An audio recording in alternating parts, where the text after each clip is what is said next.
Welcome to Basketball Talk Pro. I'm Ron Ekker.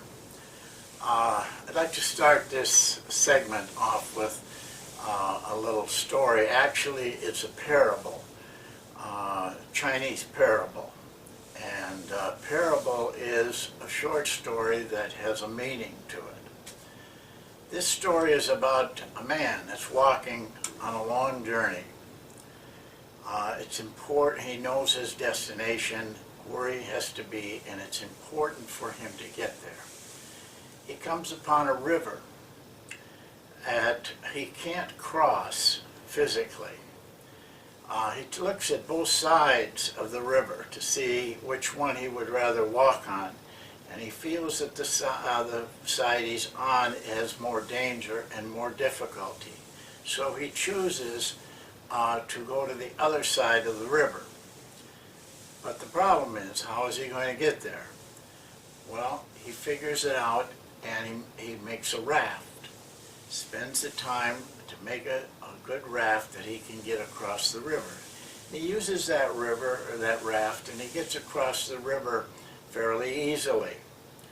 When he gets to the other side, he starts towards his journey, but then he looks back and sees this raft that he really likes that raft, and kind of thinks maybe he might need it. So he picks up the raft and carries that with him on his journey.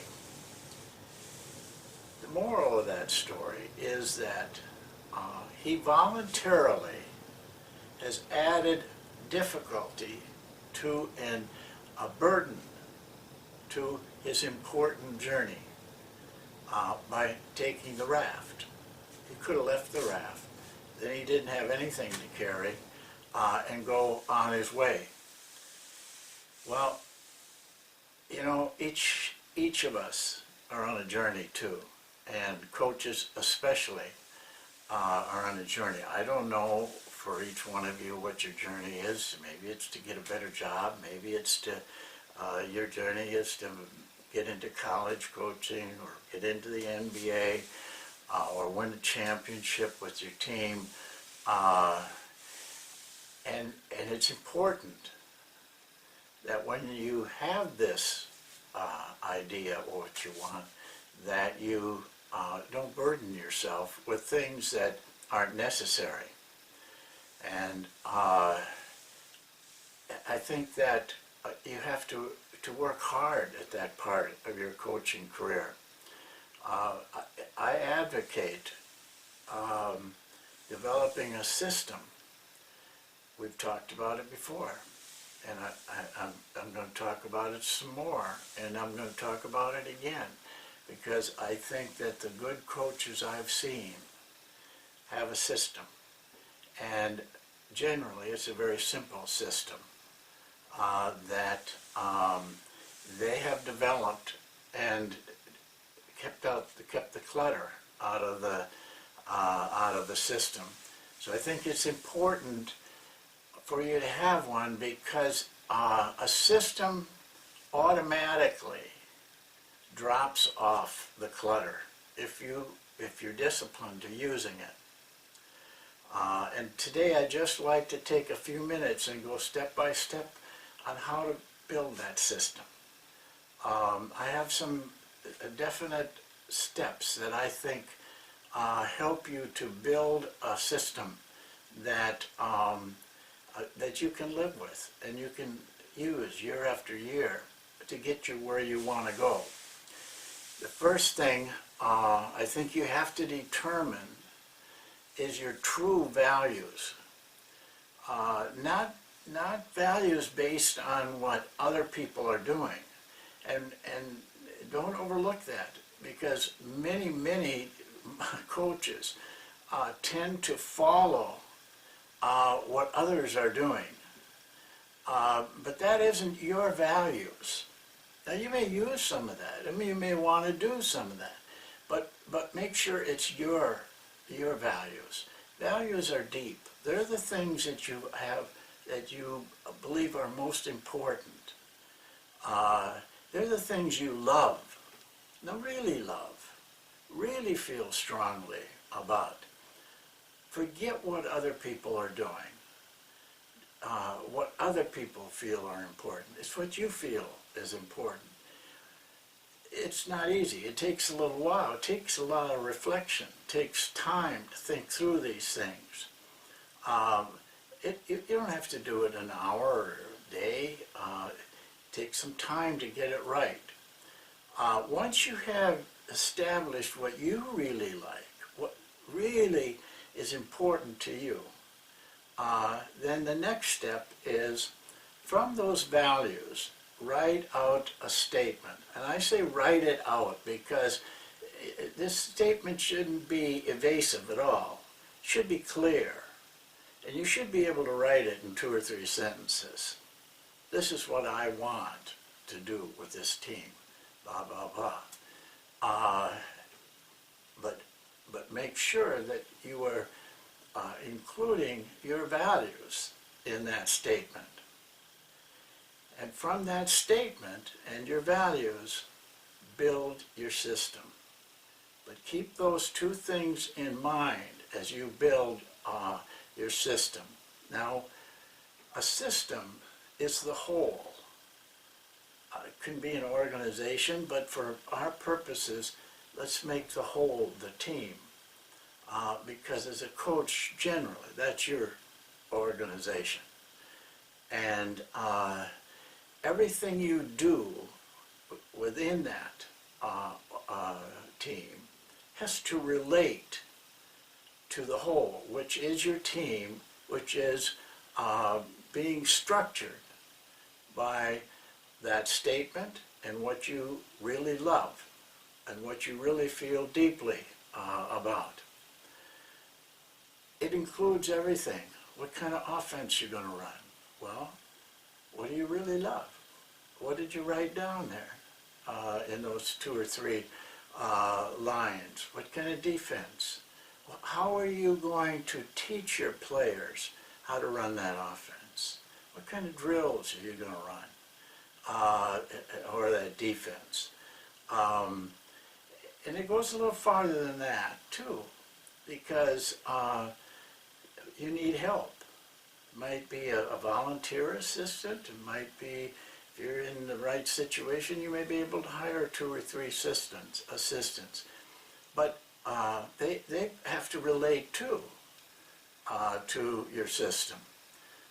You know, you can't, I mean, I just saw an example of it this season in the NBA where a guy was hired and it just wasn't working between he and the head coach. You have to get people like you that want the same thing. You know, when I look at the whole team, I see the equipment manager, what kind of equipment we're going to have, what kind of facilities, and all of that enters into building a system. Everything has to relate to that statement and those values in that team. And here is where a lot of coaches make a mistake. They incorporate drills that they think are pretty nice, you know, that look good, but they have nothing to do with the team. I can almost guess at some of the drills that I see all the time that I just wonder, what's that got to do with, you know, what they're doing. For example, everybody's played, has run it, 3-man weave. You know, I've asked the question, why?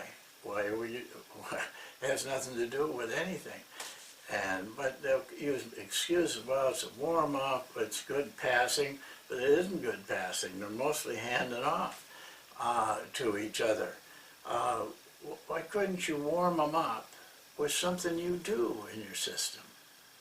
I have a 10-minute warm-up, but it's a shooting drill. It's a shooting drill on the shots we're going to get in our system. I've figured out what kind of shots. It's all in my book, by the way. It's all explained there. The Bible system is explained in volume 3. You may have to leave out good things. Don't be like the guy who crossed the river and pick up baggage that's going to burden you along the way. You have to leave out things that you really like, but it doesn't fit. It doesn't fit the system. It doesn't relate to what you're doing. Do only what is necessary. Don't fill your time up with things that are not necessary. And it's the same thing is true in building your system.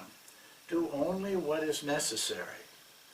And you'll find that you have more time and you focus more on the right things than you bringing in new stuff or a new drill because you like it.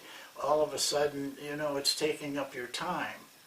You need to be able to have pinpoint focus on the time that you are out there, because nobody has enough time in coaching. So use your time on the things that really count. I want to finish with a Chinese quote. I was there for a year, so I got a lot of them. But this one is very dear to me, and I've had it in my mind, and I follow it. Try hard to follow it. It goes like this: to the beginner, the possibilities are endless. To the master, there's only a few. In coaching, as you grow in it, you tend to subtract more than you add until you get it down to the very things that you know will help you succeed.